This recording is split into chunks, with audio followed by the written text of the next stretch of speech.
cuffs clicked shut with chilling finality, but Daniel Rig didn't flinch. The 66-year-old Marine sniper stood silent and still, his expression unreadable, as if this moment being arrested like a criminal was something he had seen coming all along.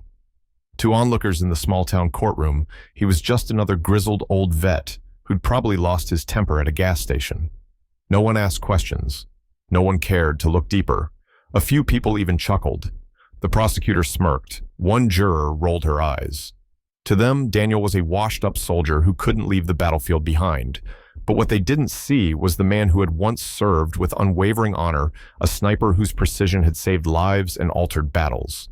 Today, all they saw was a quiet, aging man in plain clothes who didn't speak in his own defense. No outbursts, no excuses, just silence. That silence, however, wasn't guilt. It was dignity. Daniel didn't need to justify himself to people who had already made up their minds. He had lived long enough to know that sometimes the truth has to walk into a room on its own terms. And though the courtroom saw him as a threat, he knew that real threats don't stand calmly in handcuffs. They don't show up to every hearing on time wearing the same old shirt. They don't carry history in their silence. Daniel Rig wasn't broken. He was burdened by memory, by sacrifice, and now by judgment from a world that no longer remembered what he gave. And yet he stood steady, waiting not for mercy, but for someone, anyone, to finally see the man behind the name. Daniel Rig sat motionless at the defendant's table, his weathered hands resting calmly in his lap. The courtroom buzzed around him, shuffling papers, hushed whispers, and sidelong glances, but Daniel didn't move. His stillness wasn't from fear. It was a kind of defiance, a quiet protest against being judged by a world that had long since forgotten what real sacrifice looked like. To the jury, Daniel was just another old man with a short temper and a forgotten war. The charges were minor, an alleged threat at a gas station, but the room crackled with tension, like everyone was waiting for him to explode. He didn't. He hadn't uttered a single word since his arrest. The court-appointed attorney barely knew how to handle him. He won't talk, she had told the judge. He just shows up. The prosecution spun that silence into menace, painting Daniel as a ticking time bomb. No one questioned it. The supposed victim, a 30-something gym regular with a neck brace for dramatic effect, testified that Daniel had muttered something about knowing how to kill from 800 yards. The crowd shifted uncomfortably. The phrase, military violence, was repeated, whispered like a spell meant to conjure fear. The gas station clerk mentioned an aggressive posture. A bystander said Daniel looked like he could snap at any moment. What no one asked, what no one cared to ask, was who Daniel Rig really was. There were no questions about his service.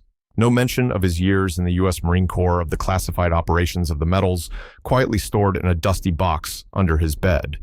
He lived alone, kept to himself, and walked at dawn every day like clockwork. That made him odd, not honorable in the eyes of those who had never worn a uniform. The judge tried to keep the proceedings moving, her tone polite but brisk. She referred to Daniel only as the defendant.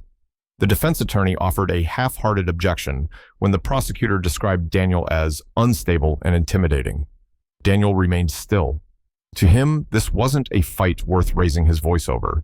He wasn't afraid of the verdict. He had faced death before in jungles and deserts across sniper scopes. This wasn't combat. This was misjudgment.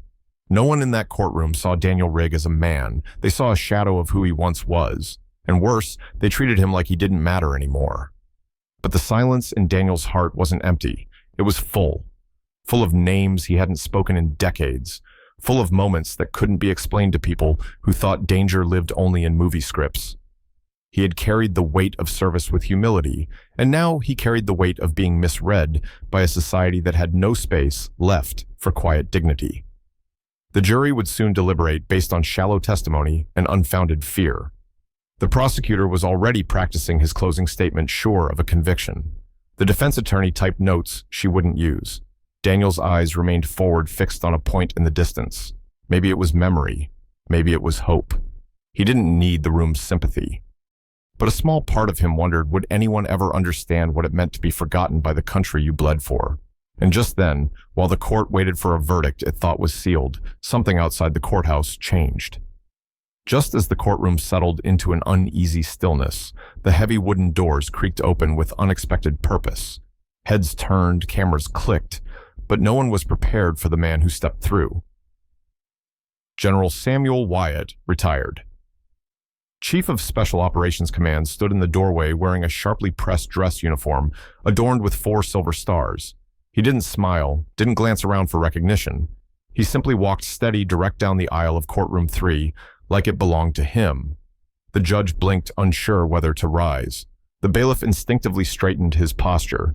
Even the prosecutor's jaw went slack, his earlier confidence visibly draining.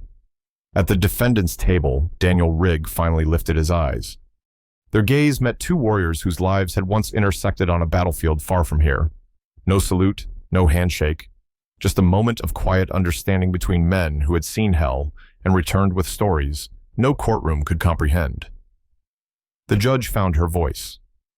"General Wyatt, may I ask the nature of your presence?" Wyatt turned toward her then to the room, his voice calm but unshakable. "I'm here today because this man sitting before you is the reason I'm alive." The silence that followed was heavier than anything spoken that day. Reporters froze mid-note. Jurors leaned forward. Brenda, the young court reporter, stopped typing altogether. General Wyatt stepped forward. 31 years ago in Fallujah, my team was cut off, 2 men down.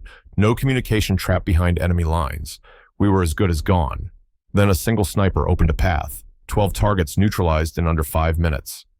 The final shot, 936 yards moving target crosswind, saved my life. He turned to face Daniel again. That sniper was Gunnery Sergeant Daniel Rig. Murmurs broke out across the courtroom. Even the previously smug prosecutor lowered his eyes. The jury sat in stunned silence. I've read the charges. I've seen the so-called evidence. I don't know what words were exchanged in that gas station parking lot. Wyatt continued, but I do know this Daniel Rig has never used his past as a weapon. If he said anything, it was out of reflex, not threat. He didn't ask me to come. In fact, knowing him, he probably hoped I wouldn't. But I did, because silence doesn't mean guilt. And sometimes the quietest among us carry the heaviest truths. He turned to the judge. With your permission, I'd like to address the jury. The judge hesitated only a second before nodding. General Wyatt took a slow step toward the jurors. This man didn't speak because he's tired not of responsibility, but of being misunderstood. He's tired of watching civilians mistake discipline for danger, silence for hostility. And while you might not see a uniform on him anymore, I do. I see the sacrifice, the years, the battles most can't imagine. He didn't return from war to be praised. He came home to fade quietly. But make no mistake, when chaos strikes and you don't know where to turn, you'd pray someone like him is nearby. The room was breathless. Then Wyatt did something no one expected. He turned back to Daniel and knelt. Not out of weakness, not ceremony, but apology. Gasps echoed. The judge's gavel trembled in her hand. Even the court guards averted their eyes, overcome by the weight of that moment. Daniel slowly stood. For the first time all day, he moved with intent. He reached out, steady hand meeting Wyatt's. The 2 stood together not as legend and general, but as brothers in arms. The courtroom, once eager to judge, now sat in reverent silence, and the story was no longer about an old man on trial. It was about a forgotten hero finally being seen.